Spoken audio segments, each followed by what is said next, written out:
Hi, and welcome back to the Mortgage Broker Broadcast with me, Craig Skelton. This week's podcast is all about podcasting. And you might be thinking, why are we having a Mortgage Broker Broadcast actually about podcasting? Well, the reason being is that I talk to a lot of mortgage brokers about them stepping out of the comfort zone, looking at doing something different. And one of the things that comes up is videos and getting your personality across in videos. And one of the things is podcasting, so an audio recording. So that's the reason why today's podcast is about podcasting.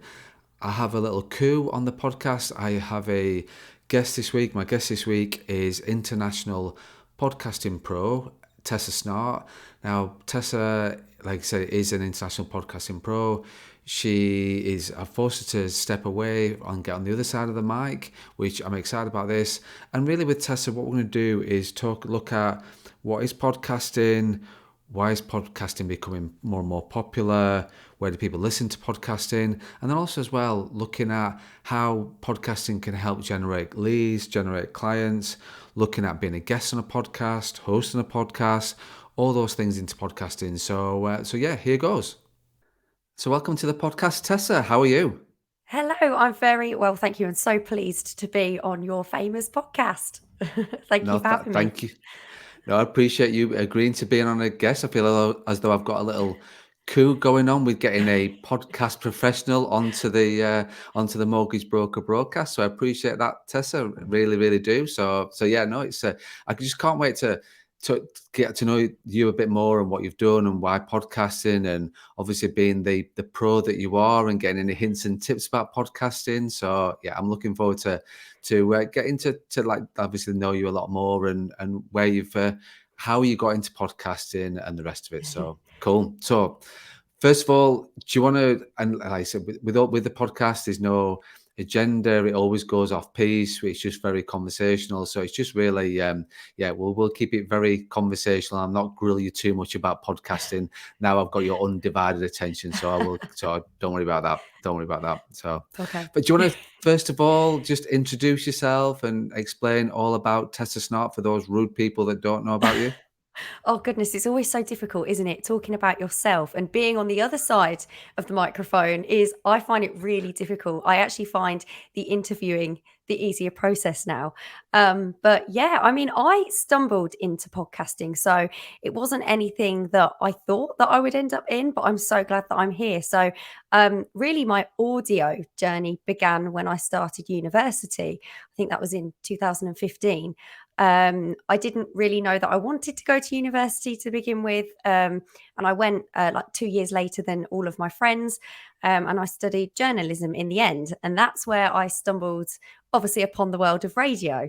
And I was hooked from the moment I was asked to take part in the community station Siren Radio. There are other stations out there, but that's the one I was on. I went to the University of Lincoln, so Sirens based on campus there. And I was quite chatty in my seminars and things like that. So one of my tutors, I'm guessing I can name him, Alex Leftchuk, he invited me on to his show, The Midweek Drive, and we would talk to guests and things like that. And I just got hooked. I absolutely loved it. I ended up going on location reports with him. To, I don't know, Lincolnshire events like the Lincolnshire Showground, and that was brilliant. And we'd interview people there. And then I continued to do that throughout my 3 years and started my own radio show. As you know, Craig, I'm into country music. We won't go too far down Absolutely. that line. I do like my country music. We're not talking country and western here. We're talking kind of the modern country, but I do like some of the traditional. And yeah, from there, I just did that and I continued it after university. And then I think I graduated, it was 2018. I'd had a few little jobs within kind of, magazines and broadcast and things like that. But I'd never really found what I was looking for. But I just love talking, as you can probably tell. um, so I'd had a few little jobs and then lockdown hit, of course, the first lockdown. And I was made redundant. So I thought, well, I've got to look for a job. But while I'm doing that, I've got to fill my time because I'm not one to sit around. I just can't do it. So I thought, well, podcasting is becoming huge. I listen to certain podcasts. I really enjoy them. What can I do? What can I start up? And of course, I'd already got connections from being on Siren Radio. So I thought, well, I'll start a country music podcast. They're quite niche. So I thought there's a window there. And that's what I did. And then obviously as the months went by, I was still continuing to look for work. And then I was about to give up, I've got to say, on my audio journey. And then without getting too dramatic, the Lead Engine popped up where I work at now, a job there, a role as a podcaster, and I leapt at the chance, and here we are. So that's my very long-winded story of how I got into the podcasting world. But yeah, I had to learn a lot along the way. I'm sure you are doing yourself a little bit of a disservice there, because you did get a first in journalism. I do know that, and obviously Oh. you've sort of how you've sort of grown with podcasting. And I think what's really exciting, Tessa, is you saw podcasting quite early. Like you said, podcasting is becoming more and more popular. But in fairness, you got into it fairly early, didn't you? When you looking back. Yeah, definitely. And I didn't actually realize that at the time. But as obviously we've gone through the pandemic and the past few years, I've realized that now everybody has one. I mean, if you don't have a podcast, then really, where are you? Everyone should have a podcast, I believe. It is their identity. It's like having a passport, I think. It's great if you can have one. That's how I look at it. But yeah, they've definitely become extremely popular, as you know yourself. And I suppose, I mean, I was listening to the episode with Alex that you did, Alex Curtis, and he mentioned that a lot of people look at podcasting as if you've got to go on iTunes and Spotify and all the digital platforms to listen, and then it's quite, I guess, a showy type of Yeah. thing. But it's not. It can be used in business and for different tools. And I didn't know this. I had to really learn. I mean, being trained as a journalist, you are taught to plug certain things. You are taught a certain way in broadcast, but with podcasting, it is slightly different. And I really had to learn the difference between radio and podcasting. And I think I'm still learning. It's ever evolving, but it's really exciting. Really exciting. I think being brave going on the radio, starting out on the radio, that is very brave, because for me, radio is very live and Yes. you have to be very thinking on your feet, and yeah, and I'm It's not. yeah. Go on, sorry, Tessie. Yeah, go on. Sorry. No, you continue. You continue. I think, like you say, he's totally different to podcasting, which is a podcasting from my own sort of thoughts. It's very, it is about information, and you're absolutely right. The more people I speak to, they just think, because I got into podcasting just from, as in listening to them from a personal interest point of view, nothing to do with business whatsoever. And that's how it sort of started. But then the more you look into it, thinking actually there is more businesses ones on there. I'm quite open. Yeah. I read quite a lot of books and like about my like development and personal development, and I get that from books, but then I also get it from the podcast as well. So people get a lot of things, whether it's listening to like my sports team, I follow podcasts on those and listen to those, to business stuff, to music stuff, and obviously I'm not a fellow country fan, but I've got no issues with country music whatsoever. So, and there's nothing wrong with listening to country, Tessa. You are very passionate about your country music. Well, how did you get into? Is that like from a family point of view, parent point of view, or is it just you? Yeah, so I actually have a very broad musical taste. It isn't just country music. It's just the fact that I had connections via Siren, and it led me down that path, and I got really more into it. But yes, growing up, music was a big thing in our family. Not many people know, and we don't really say, but my mum, she was a professional solo singer, so she was quite well known on the Wow. local circuit. Not famous, but on the local circuits. I mean, she's done 40s gigs, countries gigs, 80s, things like that, done weddings, birthdays, all of that. So from a very early age, I was introduced to all sorts of genres and eras of music. So that's where my passion kind of came from. And I suppose where it all started. So I've got my mum to thank for that. But yeah, it's very interesting growing up. Yeah. I think we all get some sort of diverse genre from our Parents. Yeah. parents. Absolutely, we do. It's sort of my sort of like one of my favorite tunes for some reason, which is relevant sort of to what we're talking about, is The Gambler, which I absolutely love. The Gambler tune. That is one of my favorite tunes. No. Play it in the car. My son, who's now 16, who is into a totally different genre and really music that's not my kind of thing.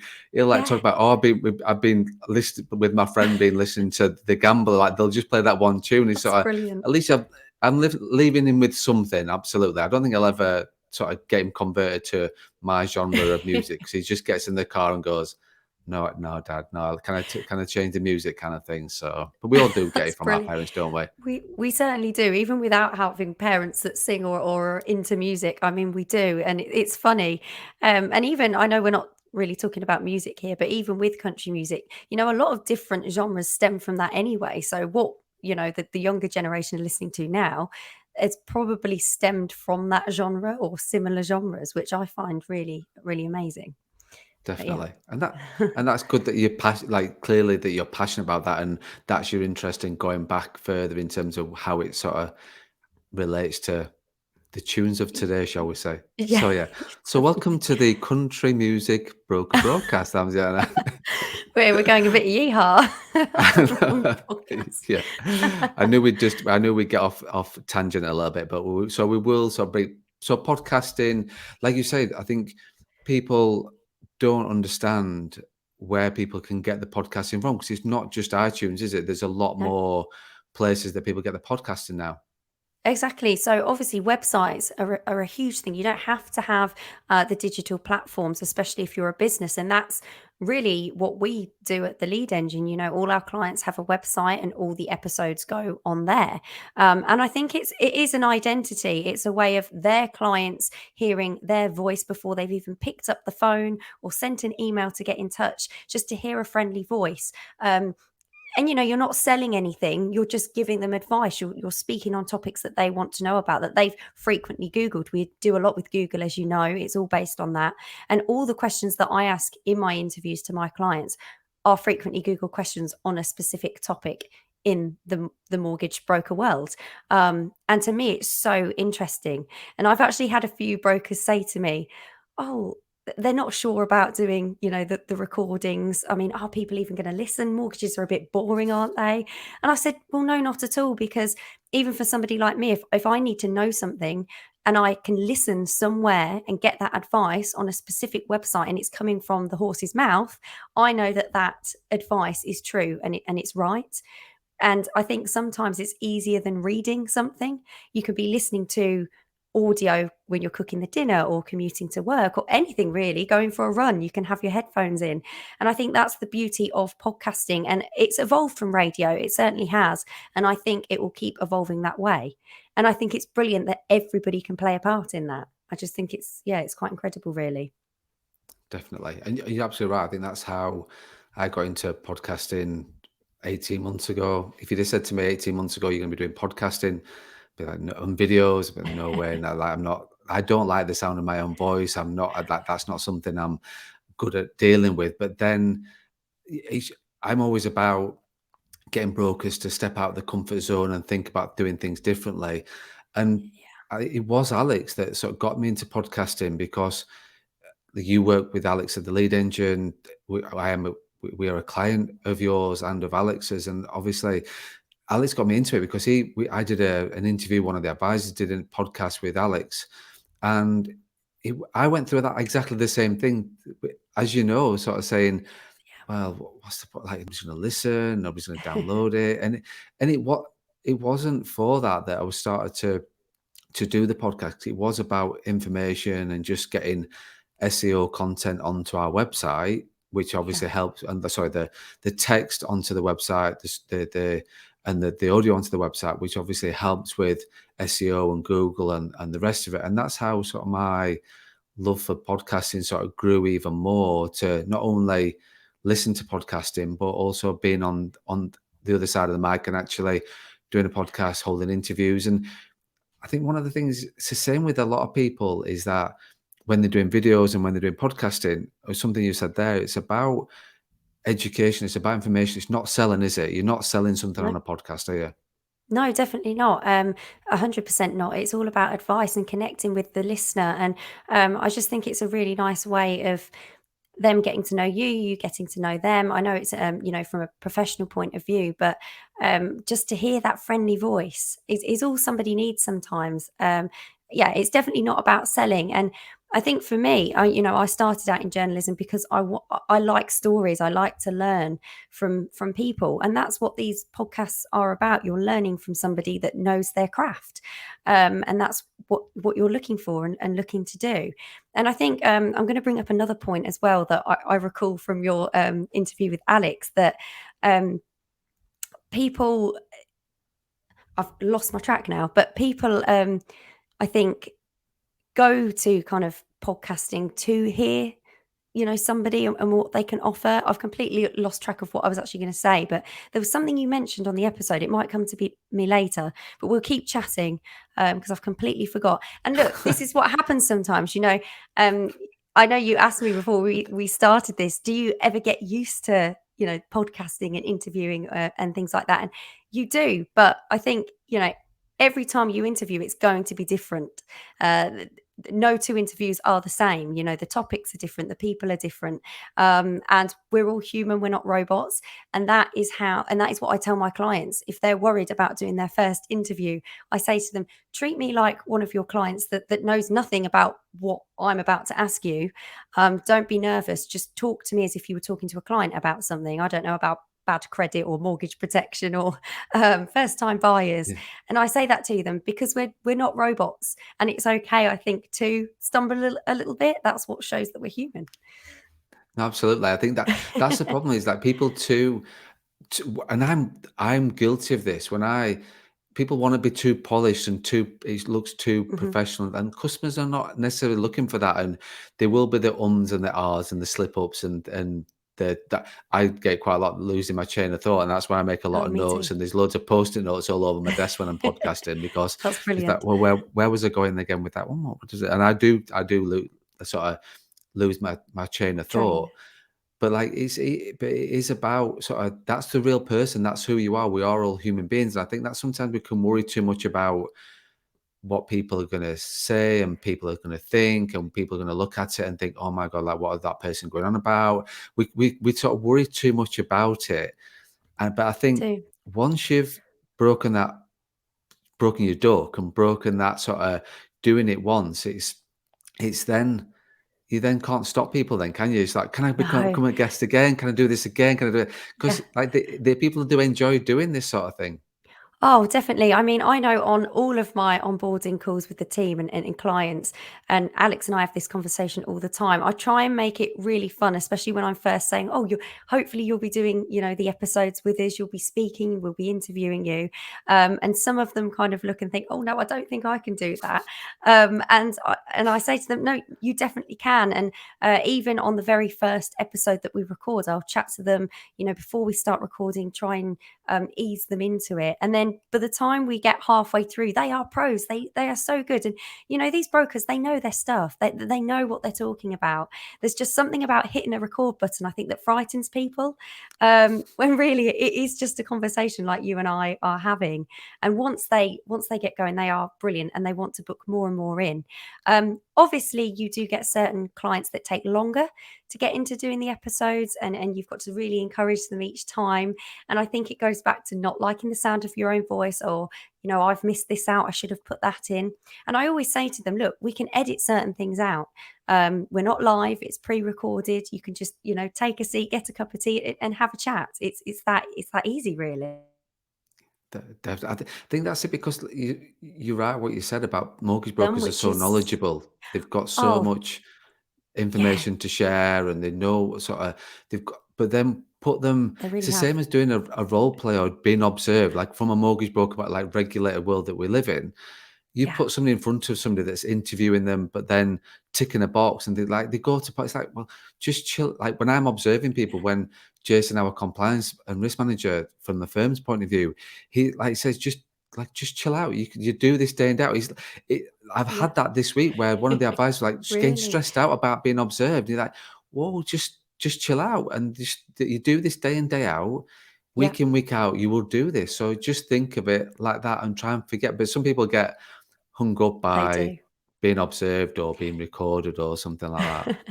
And I do understand it as well. It is different. And I also think what I've noticed is, um, the younger generation, those are in schools of today, they've grown up with this. They've grown up with, YouTube, TikTok, all of that. Obviously, there are other platforms. So they're very used to being on their phones, even just recording videos and uploading it. Yeah. Whereas I think maybe brokers, in their roles that have been established for a long time, they've not really ever used that as a tool. So it's brand new to them, and it doesn't come natural. And that's what I absolutely love about this role, that, we're introducing new people to the audio world. Yeah, it's brilliant, and I really enjoy it. And it's my background is not, I must add, mortgages and finance or anything like that. So when I started at the Lead Engine, obviously I was employed for the podcasting, for interviewing. So you can imagine I have learned a lot from all of our clients. It's a But minefield. it is a minefield, but then like you said, going back to these two things, it is just information that you're giving anyway. So don't. And then the other thing Exactly. that I know a lot of brokers get hung up about, and I've been challenged myself by other firm owners, and so I said, well, how do you get your podcast through compliance? How do you do that? They Oh said, yeah. well, and Ash covered this on the podcast, a few Ash Boland covered it on a few weeks ago on this podcast. So saying it's not, if there's no call to action, if you're not sort of talking about a rate, or you're not sort of saying call me now, and you're not selling something, and there's no call to action, it's fine. There's no compliance FCA regulation around that. It's just a conversation. So because you can imagine trying to script a podcast from an Oh FCA point of view would just take weeks. I couldn't do it. I would never be able to do it. Whereas no. with this, there's no, and with any podcast, it's going back to what you said, it's just information, isn't it? It's just talking about things that brokers talk about every It single is. day. It is, and don't get me wrong. I mean, in terms of compliance, we still have to be careful of certain terms that we use. But I suppose as a broker, you already know that to an extent. Um, but I suppose spoken conversation, sometimes you just say what you think. It's not as easy as editing an article, for example. So you do have to be careful, but it's not. You know what you're talking about. You know what you can and can't say, and I think that's the thing. It's just, yeah, you can get around it and get by it, and we've been doing this for a long time now. Well, I've been with the Lead Engine. I think it's 10 months now, so it'll be a year Wow. in January. So you can imagine I've done a lot of episodes since then with different clients. And okay, there's been a few little holdups, but not many, and we've got around them. It's not difficult, and of course, we push for more and more people to do more and more episodes, because that's what people want to hear. I think a lot of people, I mean, in my opinion, would rather listen to something while they're doing something else than read. Yeah. It's only because you can lose concentration reading. But if you also, with the episodes that we do, that they're quite short, they're 10 to 15 minutes. Sometimes we expand because they're on set topics. So obviously we don't want to overload the listener, but we just want to give them enough advice so that that helps them, and it answers the questions that they're putting into Google and asking Google. And it's just, I think, easy for somebody to click on an episode and listen, and get the answers that they need. Exactly. Like, look, whatever time of day it is, whether they're commuting to work, people are now Yeah, back commuting, or yeah, having the lunch, or preparing dinner, or anything like that. It's just then thinking, well, it's just getting some information.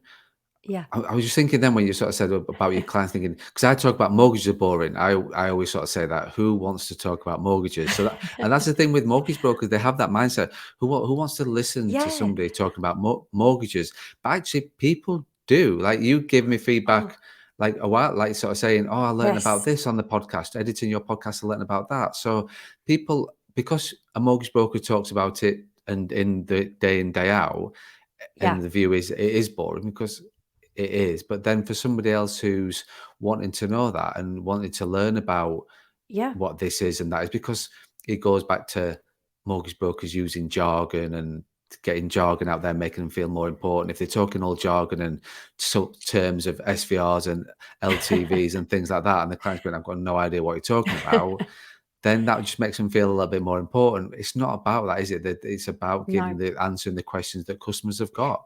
Oh, definitely. And we take it back to basics. I mean, it really is. We do a mortgage types episode where we bust some jargon, and it's really fun.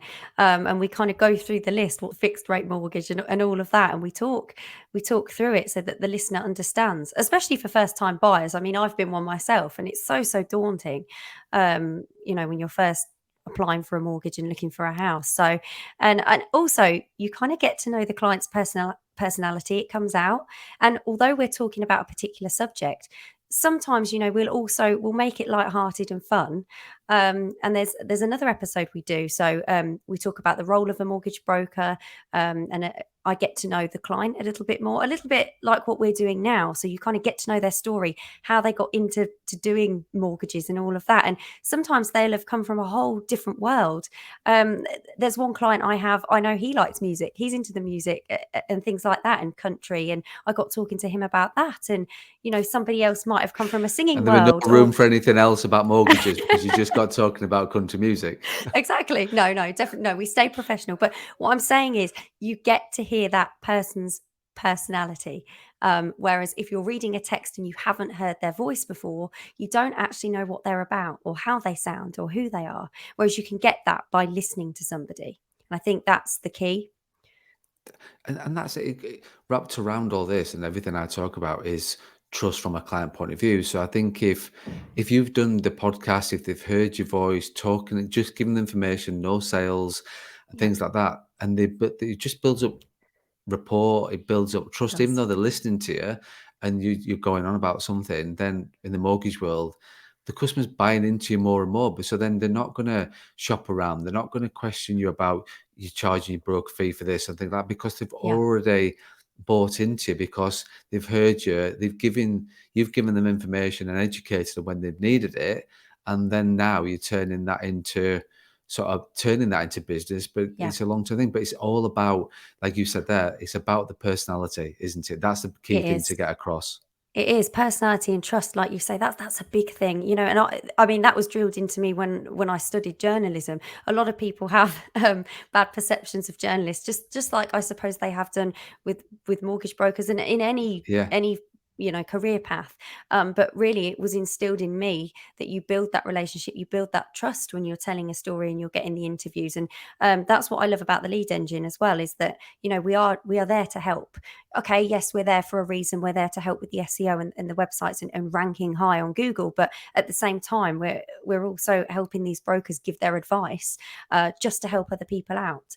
And that's why it's so enjoyable. But trust is the key, and it comes back to hearing that voice.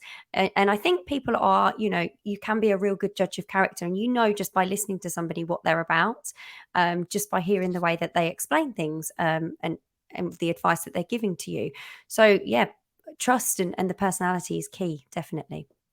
definitely. It is. I think that's, like you said, and it's like what you're doing, but without selling to them or pitching Yeah, to them, and that's exactly what you're doing, isn't it? By yeah, getting your personality across. So, and that's what, like I say, customers will be podcast searching, they will be Googling the information. And that's the sort yeah. of thing what we talked about before, where answering a question, if there's a podcast on it and that text and that information's on your website, it will then just help with your Google SEO and your Google rankings, won't it? And your click-through Yeah. rates.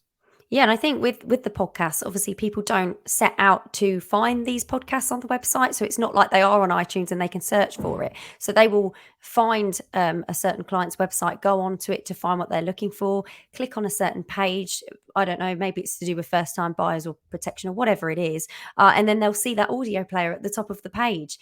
And they'll be like, oh, well, I haven't just got to read, I can listen and I can pick bits out of the text that I want. So they kind of sit hand in hand, the articles that we produce and the audio. So it's a really lovely way, again, of connecting. And I think straight away, once that person has landed on the page, they're connected. They take a listen, and that's that. And also, as you know, we live in a very technological world. You can Google anything. There's so many different sites that sometimes you don't know where to start or where to go. But if you've stumbled across a client's website, or you've heard that somebody's really good, and you go on there and then you hear that episode and you hear that mortgage broker, you're going to trust them. You're going to have trust in them because they're telling you, they're speaking to you firsthand. Definitely. And do you think that there's quite a few mortgage brokers that I talk to that are put off by thinking, I need all the gear. So, like, I'm here now. Oh yeah. We are recording a podcast, but we do it on video as well, and we do release it on YouTube. So I'm sat here looking at you, Tessa, with you've got your headphones, you've got your mic, you've got your buffer, whatever they've got, like all those different things. So you've got all the gear, but you don't really need all the gear, do you? You honestly don't. Sometimes I just love obviously the audio, the radio, the podcasting world. So yes, I've invested, and it is my job role. And So you've I've invested in chair as well. The oh, chair and has the got chair. to come into Yes, the there you go. conversation. I've Yeah, got to. Yeah, there's exactly. the chair. Introduce my chair. Sorry. It Yeah. doesn't. Don't worry. We've got to appreciate the chair. So yes, I've invested a little bit. But and it does help. But no, you don't. You don't need it. I mean, anybody. I mean, as long as I guess your Wi-Fi signal's good. And don't get me wrong, mine cuts out. It's only natural.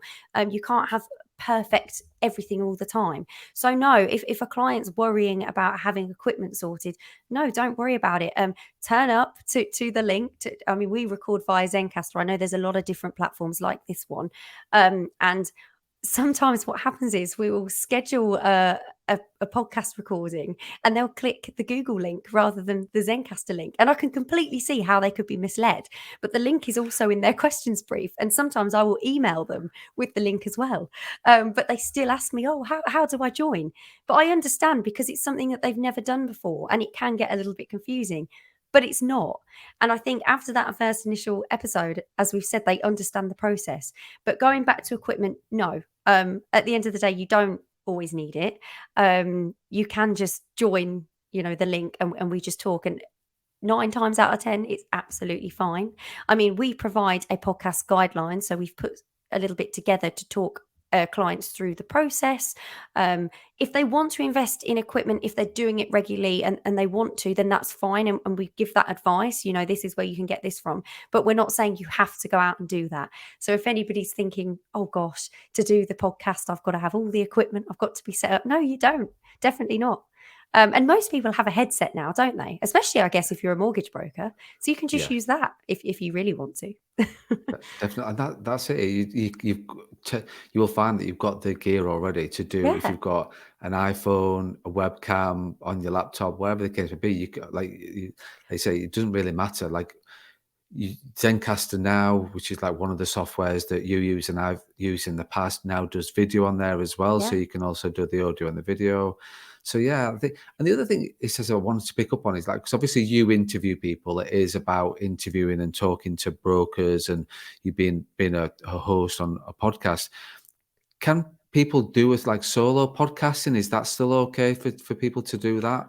Oh, yes, 100%. I've listened to a lot of solo podcasts where you've just got the host talking about a particular. Is that what you mean there, Craig? Just Yeah, having yeah, one yeah. person No, talk? that's yeah, Yeah, no, yeah. that's absolutely fine. So, you know, we find that a lot of clients that have their own podcasts, and even like you, Craig, yourself, you do little bite-sized episodes on your own and things like that. That's absolutely fine.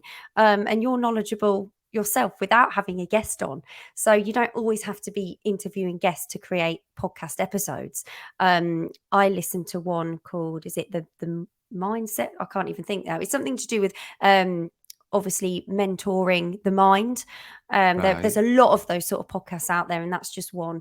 And he hosts himself. He doesn't. I don't think he has guests on, but he just talks you through different ways of coping with, say, anxiety or exercising or, Right. or whatever. It's something like that. And it's just him talking to you. But it's really comforting and you learn a lot from it. So, gosh, no, yeah, you don't always need the guests. But it depends on the type of podcast, I think. Music, entertainment, you're always going to be having guests on because, of course, you're going to be interviewing artists, actors, that sort of thing. But, brokers, they're so knowledgeable. They could easily do a podcast just by hosting an episode themselves. Sorry, that was a really long-winded way of saying that, but No, there was a really yeah, long winded way low, of saying yeah, yes, but actually what you've said is really important because, like you said, these for somebody to do it, because like the thing that people will put off doing it because thinking, oh, I need to get a guest, I need to do this, I need all the gear, I need yeah, guests, I need this, I need that.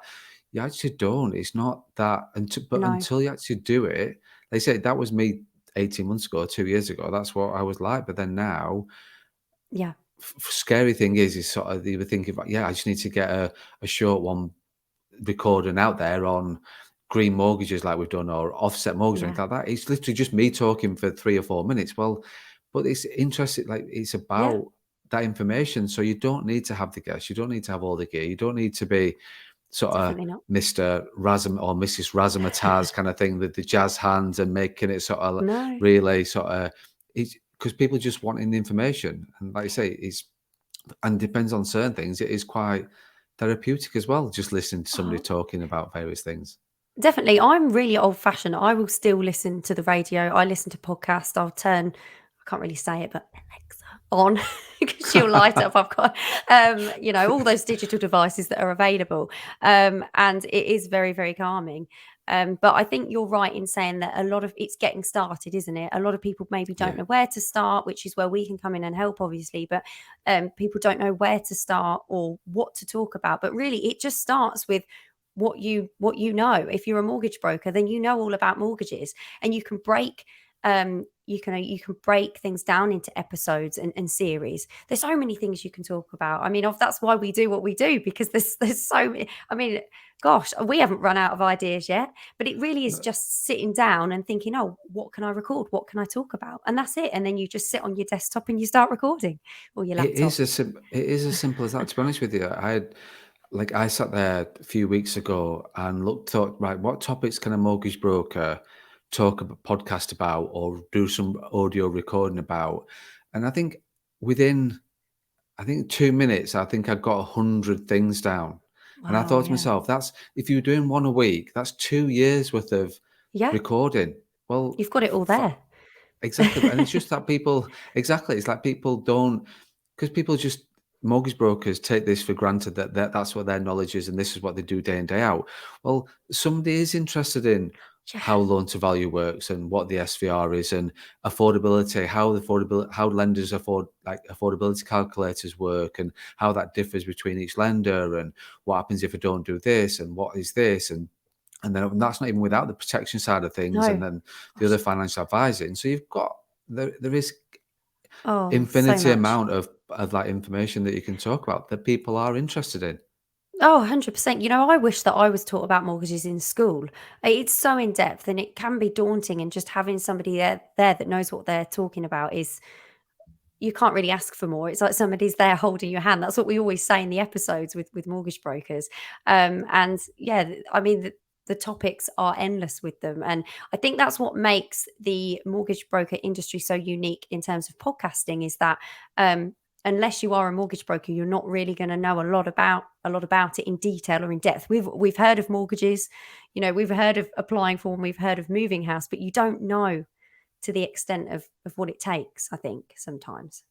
No, So definitely, yeah. and in sort of basic terms as well. I don't mean that in any bad way. I think just people need to be. It's just in basic, Yeah. unjargoned. If that's actually a word, unjargoned. I don't know if that We'll actually is make a it a word. word. It is We'll now a make it. word. It is in the Unjargoned. podcast world, unjargoned. Yeah, unjargoned, and that's because people just want to like they don't need that, and I think that's where podcasting comes in and has grown in popularity because information is like it's like you said before about Yeah. if ever we need to do something, we just it's Google or YouTube. Everything that I do is Yeah. YouTube. Like that's how to do this or what is this or I'm looking at buying a new car. Like this is what I'm on YouTube constantly, like sports, everything I do with like is YouTube, and it's the same with the podcasting stuff. Is like again with the sports teams that I follow that listen to the podcast. I just listen to people, Yeah. fans, in guests talking about the what's going on at the club and the teams and things like that. So people, again, with that, it's just information that people are gathering and just in a real comfort in in a comfortable environment that's right for them. People are getting that same from learning about finance, mortgages, protection, solicitor, every part of the house buying process. There is YouTube videos and podcasts and all about how to become mortgage brokers. That's Yeah. the things that like what to do. I'm new to broking or I'm experienced broker. I'm looking at doing this. It's just people get there, and I think people get too hung up on what people think. I think that's what we Hmm. didn't cover that. We covered that a little bit before, but Not a lot. and we didn't cover that. And then that's the big thing is people Oh worry yeah. too much about what other people think. And I think I interviewed recently um, Carla Edwards, and Carla's protection advisor. I realize she's very open and honest, and she's got sort of 13,000 followers on TikTok. I think it's Wow. something like that she talked about, but she doesn't do it. Like she's always very clear. I don't do it for the likes, the followers, the comments, and things like that. I do it for myself. I just do this, and that's the same with me and like our discussions. And we look at like you help me with the mortgages, money, and more podcast that I do, which is like to consumers, and that's Yeah. I never did. Like I'm very honest with you, and so I said I never did this for likes, followers, anything like that. It's just purely for getting the content out there and answering people's questions if they ever got that question that's in Yep. their mind, and I'll help them answer that question. So, and like I say, you just I think because of we are with social media, everybody thinks, oh, it's about the connections, it's about the followers, it's about the likes, the comments, and things like that. But it's not, is it? That's not what you're doing this for. No. And I think it's trying to separate the two because, again, I speak about the younger generation. I mean, I'm guessing I'm part of that, but um, there's a You difference. I are think that definitely there's part of two. that test. And looking at from my point of view, you are definitely the younger generation, Oh, definitely. but I mean, again, I'm quite old school, but I think from you have to separate social media, I think, into two parts. Obviously, you've got the one where people are just using it to upload their pictures from family days out and things like that. And then you've got the other side that maybe we use it for to, educate and advise. And it's not necessarily for the likes. But if you look at entertainment news and things like that, it is all about the likes and things like that. And I think that's where the lines have been blurred too much. Whereas with what we're doing, it isn't about that. It's to do with what we're trying to get across. It's to help people out. It's not. I mean, what are likes going to do? They're not really going to do anything. Um, No, and you don't, like you said, you. I mean, when you started it, started mortgages, money, and more. I will get my words out. it's fine. It wasn't about the likes or anything like that. And look how many listeners you've got. It didn't need to be about that. And look how many people really love the podcast and this one as well. So it just goes to show that if you're doing it for the right reasons, and you are helping people out, that's all you need. And you shouldn't really worry about what people think. But we're all guilty of it. Even I am. I mean, I honestly, I listen back to some of the episodes I host and I think, well, why did you say that? And I've really had to get to grips with the fact that like I keep saying, we're just human.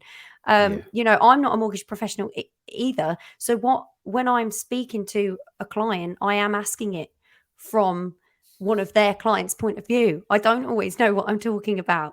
And I've had to really, I thought I really needed to know everything there was about mortgages when I first started this role. And I realized it's not about that. It's really not about that. So no, nobody should be worried about, what they sound like or what they're saying or getting likes and things like that. It should just be about, what you know and what you're professional at and giving that advice. definitely. I think, like you said, you are who you are. So you Yeah. people make mistakes, people get tongue tied, people lose the chain of thought, all those different things. Totally. It's just not getting too hung up by that and just doing it for the right reasons. Because and it's not about the likes, like I say, it's not about that because it's a business thing that you're looking to do and Yeah. more of information and education and those sorts of things. But people get I know I was like when I first started doing it and I did the videos and the I would like you edit the podcast for Yeah. us now, but I can remember when I was doing the podcast and editing, I was just so over. It took me hours to edit a Mhm. podcast, and Yeah. then I thought to myself, Craig, you cannot take out every and every little bit of any mistake because I literally would spend 4 hours doing it. I'm thinking, whoa, like what? So like now, it's just a case of right.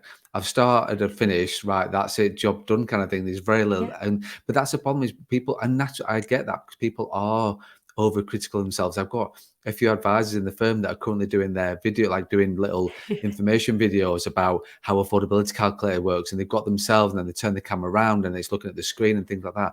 And they're very overcritical. Like I'm on the 54th take, and thinking what, like, but I was there. I Yeah. can remember doing that. I was exactly there, thinking, but you just get out there. It is what it is, and half the time, well, most of the time, people like the bloopers. They want those bits of Yes. where you went wrong. So if you just include them in that story, it's like you don't need to do a bloopers episode. It's just get well. Oh yeah, sorry about that. I'll just redo that bit there. It's fine. Like you human beings, and that's the sort of thing.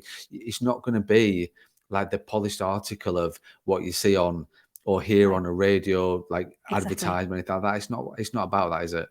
No, not at all. And then there's the divide. It's not really advertising, it's not selling. On the radio, it is as such. And that's where I had to learn the difference between radio and podcasting. And that was very, very hard because it's plunged into you kind of. how you structure an interview, but that sort of, you have more freedom with podcasting. But I was exactly the same as you when I first started to edit. And actually, I think I learned to edit a lot better once I'd left uni and I just had that time to work on my own. But I would literally cut out every and all of this because I thought you're not supposed to have, but no, you are.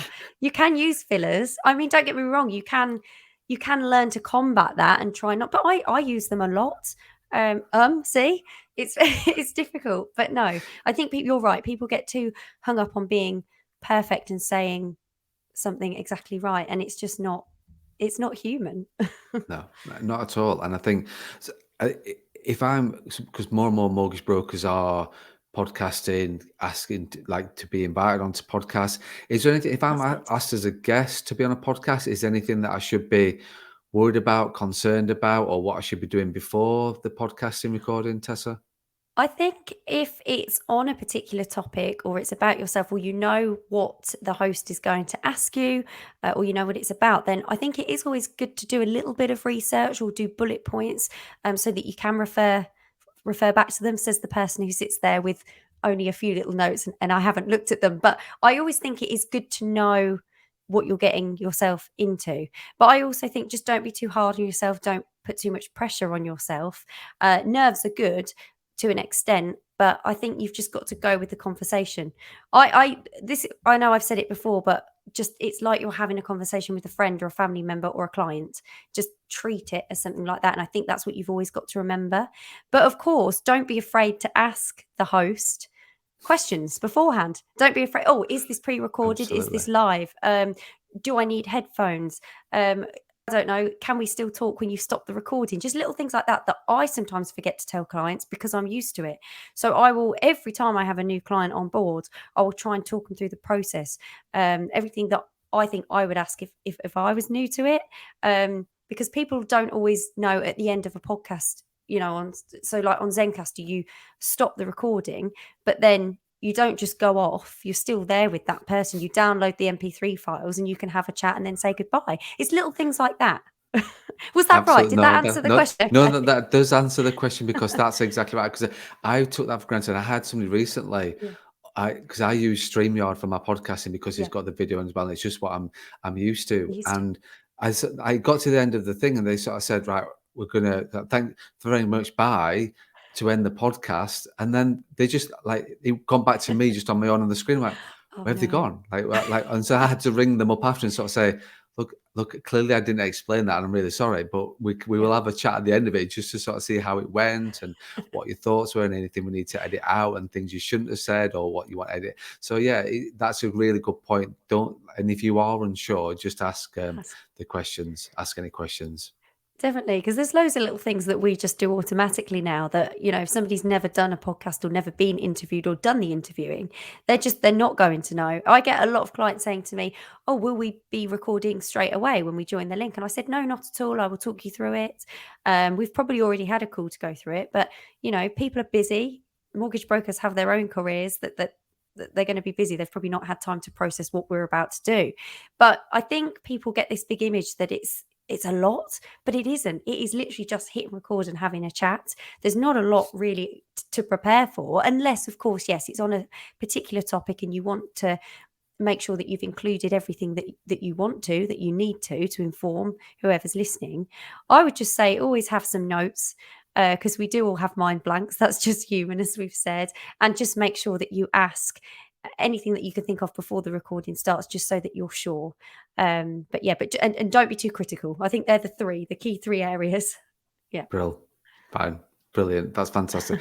And just one last thing then before we finish, then what those are the three things about being a guest on the podcast.